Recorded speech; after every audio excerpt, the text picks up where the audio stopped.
Who do you favor? Land of Dawn, here we go for our first game. Bigatron Alpha and RRQ.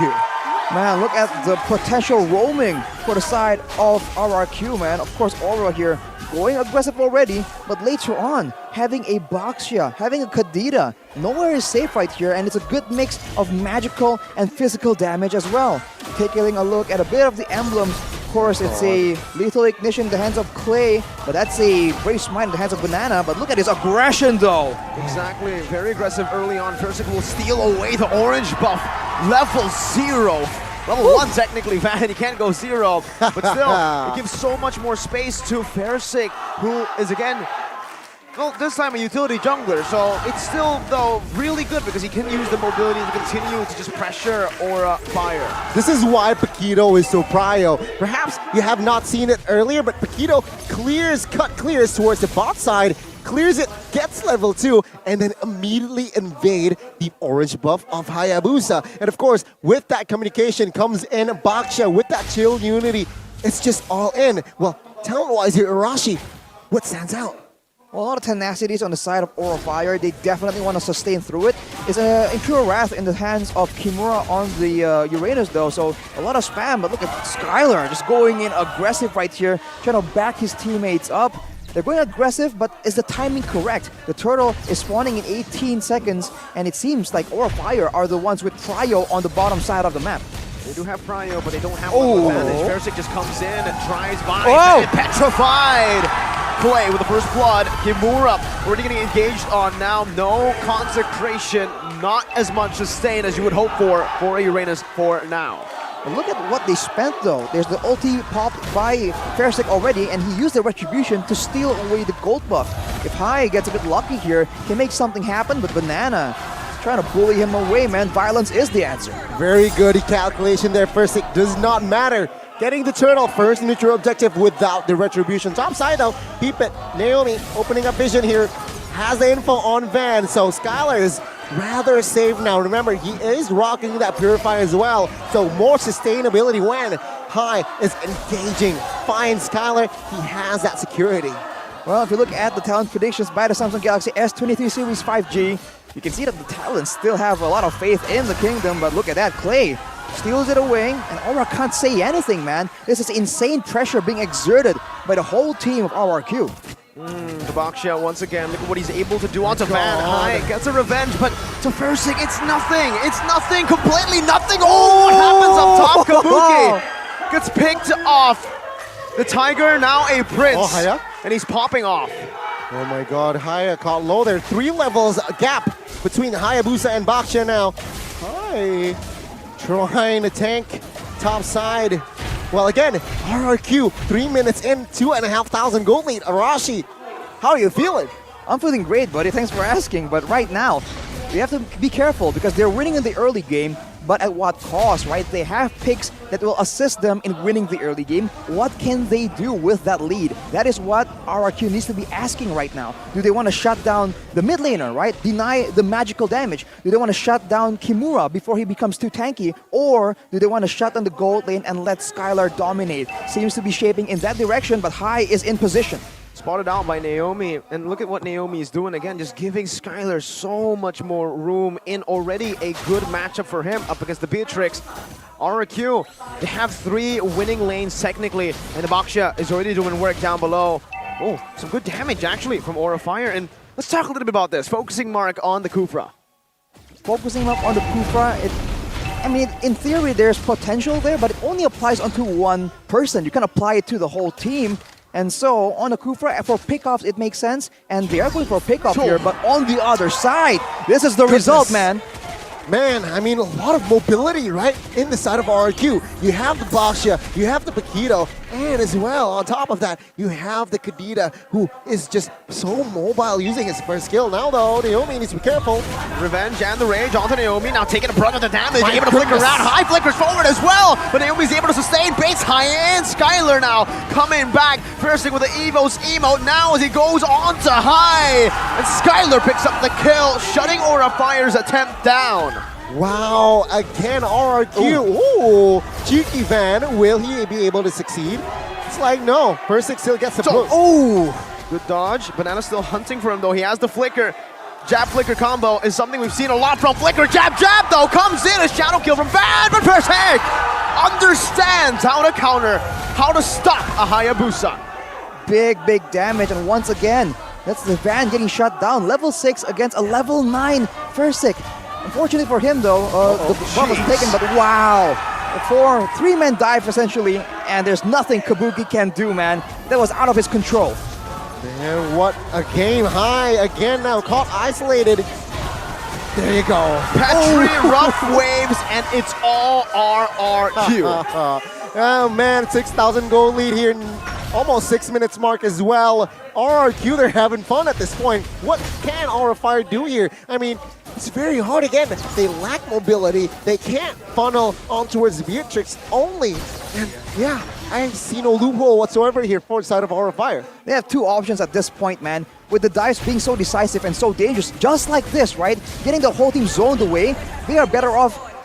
They can match RRQ, but that's a bit too difficult due to the picks. So they can just go and try and go for trades instead. But at this point, the mobility is just way too much to deal with. And once again, the orange buff gets taken away just like that. 3 levels ahead, Wow. Persig is now. Banana completes the Bloodlust Axe. 6 minutes in, 7,000 gold lead for RRQ. 6-minute golden staff Exactly. for the Claude. Exactly, man. I mean, let's take a step back, right? What happened at that draft? So what happened was Aura Fire opted for an early first phase Hayabusa pick, which, man, it's a very juicy target for a fighter. And there you go, Zaya again, a mastermind there. Last pick, that Baksha, knowing very well that going up against an assassin, Baksha does very well. It was a complete outdraft as well. Revenge and Rage now onto Naomi. First kill on the board now. As that's going to be damage coming through Naomi! How?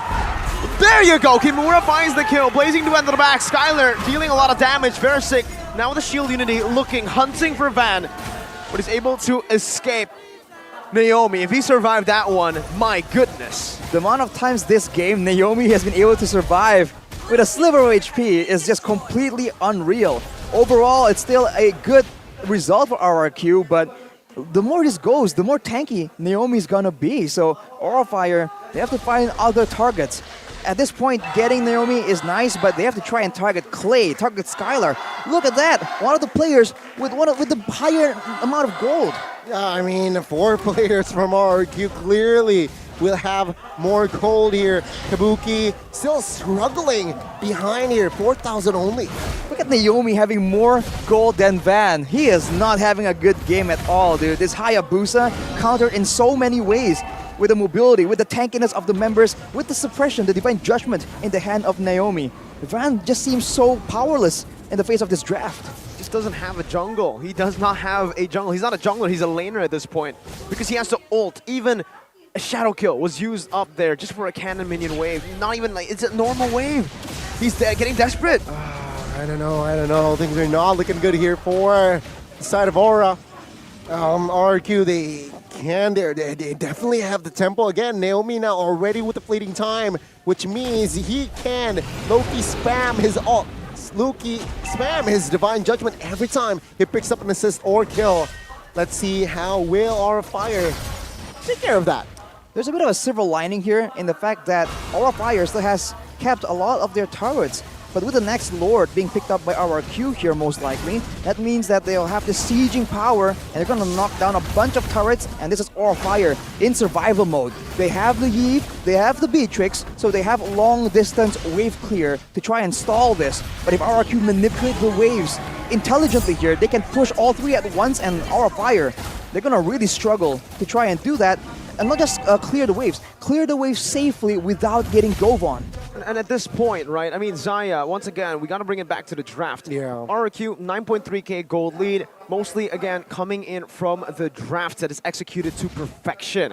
They have all the answers that Aura Fire are asking in the game. Uranus instantly with a Baksha. No NOD, no Damas Ice necessary. It's already built in the passive. Kimura is struggling. He cannot be the front line. And to everyone in the back, that's the Kadita for you. That's the Paquito and even the Claude that can dive inside and melt them down. I mean, I want to look at Corrosion Sight and Wind of Nature in the 10th minute of the game. Fully built, everything. He just needs a Malefic Roar, and if he gets that Malefic Roar, he'll practically deal true damage. You thought the Van was useless? Now with the Wind of Nature in the hands of Skylar, that is even more of the case, and here we go, man. 3-wave, well, the bottom wave got cleared, so it's a 2-wave push. We'll see how Aura Fire will try and deal with this. Yeah, this is how when you draft a Hayabusa prematurely, this is what it does, right? RRQ, they understand how to somehow counter it. But the mid side now, something is going on here.